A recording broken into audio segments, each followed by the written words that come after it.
Hello வணக்கம். இது உங்கள் சிவி ஸோன். எல்லாரும் எப்படி இருக்கீங்க? இனி பார்த்தீங்கன்னா, அதாவது காரியம் நடந்தவொடனே கழுதக்காலை வந்துட்டு பிடிப்பாங்க, காரியம் நடக்கணும்னா கழுதக்காலை பிடிப்பாங்க, காரியம் நடந்தவொடனே கைட்டி விட்ருவாங்கன்னு டைலாக்லாம் பார்த்துருப்பீங்க, அந்த பழமொழிலாம். ஸோ அது இன்றைக்கி பச்சையே தெரிஞ்சிருச்சு. ஏன்னா நேற்று பார்த்தீங்கன்னா ரம்யா வந்து திடீர்னு பார்த்தீங்கன்னா அந்த ஒரு நட்பு நீட்டிக்கணும்னு ஒரு பேண்டு வந்து கொடுத்துருப்பாங்க.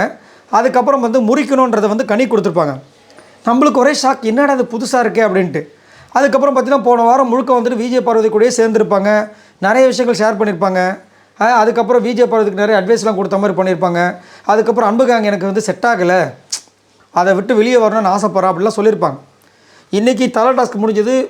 ரம்யா வந்து நல்லாவே விளாண்டாங்க, கான்சன்ட்ரேட் பண்ணாங்க, சூப்பராக இருந்துச்சு, எல்லாமே ஓகே. முடிச்சுட்டு வெளியே வராங்க. நீங்கள் எல்லோரும் அந்த லைவை பார்த்தீங்களான்றதை சொல்லுங்கள்.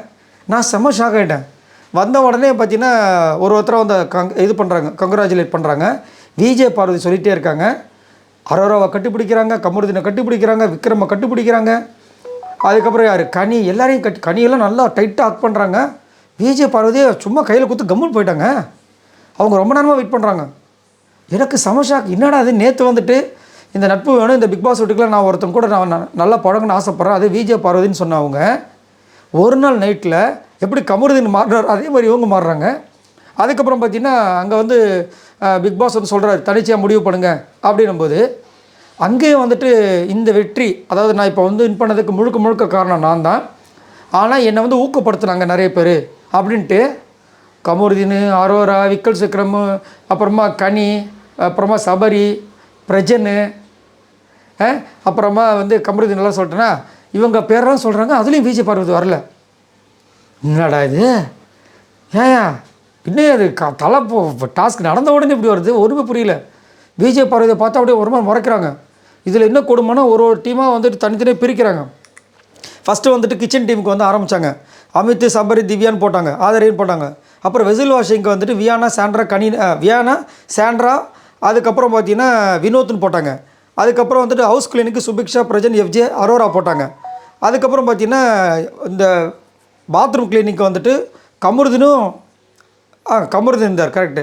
அப்போ வந்துட்டு என்ன கமருதீனும் விக்கல் சுக்ரமும் தனியாக நின்றுருந்தாங்க.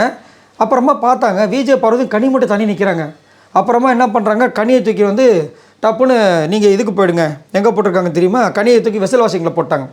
பாரு நீங்கள் வந்துட்டு பாத்ரூம் கிளீனிக் போயிடுங்கன்னு. அங்கே பார்த்தா பாத்ரூம் கிளீனிக்கில் வந்துட்டு பார்வதி, அப்புறமா வந்து கமருதீன், அப்புறம் வினோத்தை போட்டிருந்தாங்க. சரியில்லையே, கமருதீன் நீயும் ஒன்றா இருக்கக்கூடாது அப்படின்ட்டு என்ன பண்ணாங்க, கமருதீன் நீ வந்து ஸ்டேட்டாவது எங்கே வெசல் வாஷிங் போ அப்படின்ட்டு தபால் இந்த பக்கம் போட்டு இப்போ பாத்ரூம் கிளீனிக்கு வினோத்தும் விஜய் பார்வதி மட்டும் சொல்லிட்டாங்க. சரி விக்ரமுக்கு அப்படின்னு கேட்டால் விக்ரம் வந்து இந்த அம்மாவுக்கு பர்சனல் அட்வைஸரான். டாஸ்க் லெட்டர் படிக்க வேண்டியது, ஸ்டோர் ரூமுக்கு போக வேண்டியது, அங்கே என்ன கொடுக்குறாங்க அதை வந்து எடுத்து வந்து கொடுக்க வேண்டியது, அதுக்கப்புறம் கப்பு எங்கன்னா வச்சுருந்தாங்க அதை எடுத்து வந்து போட்டு கொடுக்க வேண்டியது, இது யாரோட கப்பு அப்படின்ற விஷயங்கள். இவ்வளோ தான் அவரோட வேலையாம். அதுக்கு அவங்க பனிஷ்மெண்ட் தனியாக எடுத்து வச்சுருக்காங்க. இனியா நடக்குது, எப்படி இந்த விக்ரம் வந்து எப்படி இவங்க வரப்போகிறாங்கன்னு தெரிஞ்சே கரெக்ட் பண்ணுவாரா, இல்லை எப்படி மண்டையை கழுவுறான்னு சத்தியமாக ஒன்றுமே புரியல. சரி இப்போ விஜய் பார்வதி எதுக்கு வந்துட்டு இங்கே இவ்வளோ டார்கெட் பண்ணுறாங்கன்னு புரியல. ஆனால் விஜய் பார்வதி டார்கெட் பண்ணணும்னு நினச்சாவே வந்துட்டு அவங்களோட முகத்தை இருந்தால் கிழியும், அது வேறு விஷயம். ஏன்னா ஒரு கேப்டனும் என்னென்ன இது வரைக்கும் பண்ணியிருக்காங்க, விஜய் பார்வதியோட அவங்க பேச ஆரம்பித்தாங்கன்னா இவங்களோட விஷயங்கள் எல்லாமே வெளியே வந்துடும், அது வேறு விஷயம். பட் அந்த விஷயத்தை பாருங்களேன், ஒரு 2 வாரம் தொடர்ச்சியாக வந்து விஜய் பார்வதிக்கு ஆதரவாக பேசுகிறாங்க. அந்த ஐஸ்கிரீம் மேட்டரில் கூட வந்துட்டு ஏன் கமருதீன் வந்துட்டு ஃப்ரெண்டு அரோரா தானே, அவகிட்ட சொல்லி புரிய வச்சு இவளுக்கு கொடுக்கலாம் அப்படின்னு நிறைய விஷயங்கள் பேசுகிறாங்க. நேற்று வெளிப்படையாக வந்து சொல்லும்போது சபரிக்கு ஷாக் ஆகுது, இன்னும் என்ன சொல்லாமல் விஜய் பார்வதியை சொல்கிறா அப்படின்ட்டு. இவ்வளோ விஷயங்களும் வெளிப்படையாக பேசிட்டு ஒரே நாள் நைட்டில் காலையில் பார்த்தீங்கன்னா கை கொடுக்க மனசு வர மாட்டுது. என்னடா இது, ஒன்றுமே புரிய மாட்டுதுன்ற மாதிரி இருந்துச்சு. நீங்கள் வேறு ஏதாவது பார்த்தீங்களா, நைட்டுக்குள்ளே ஏதாவது சண்டை கிண்டை நடந்துச்சா, என்ன எதுக்காக இந்த மாற்றம் வந்திருக்கு நீங்கள் நினைக்கிறீங்கன்னு சொல்லுங்கள். அதேமாதிரி கனியை பாராட்டுறாங்க, சபரியை பாராட்டுறாங்க, எஃப்ஜேவை பாராட்டுறாங்க, வர முடியுமா அப்படின்ட்டு. அதே மாதிரி நான் இப்போ வந்து ரெண்டு வாரமாக நான் தனியாக தான் கேம் விளாண்டுன்றாங்க. இந்த தனியாக கேம் விளாண்டது எங்கேருந்து விளாண்டிங்க, விஜய் பார்வதிகளோட தானே இருந்தீங்க நீங்கள், என்னத்தான் சொல்ல. ரைட், அப்போ இந்த வாரம் வந்துட்டு விஜய் பார்வதிக்கு பயங்கரமான ஒரு சம்பவம் காத்துட்ருக்கு. ஆனால் விஜய் பார்வதி அதெல்லாம் இந்த மாதிரி எக்கச்சக்கமான பேர் ஆளை பார்த்தவங்க இவங்க. பார்க்கலாம் என்ன நடக்குது. இந்த காம்போ கூட நல்லா தான் இருக்கும், ஃபைட்டு எப்படி இருக்குன்னு பார்க்கலாம். ஸோ இதை பற்றி மறக்காமல் கீழே கமெண்ட்ஸ் பண்ணுங்கள், மறக்காமல் சப்போர்ட் பண்ணுங்கள். பாய் நண்பர்களே.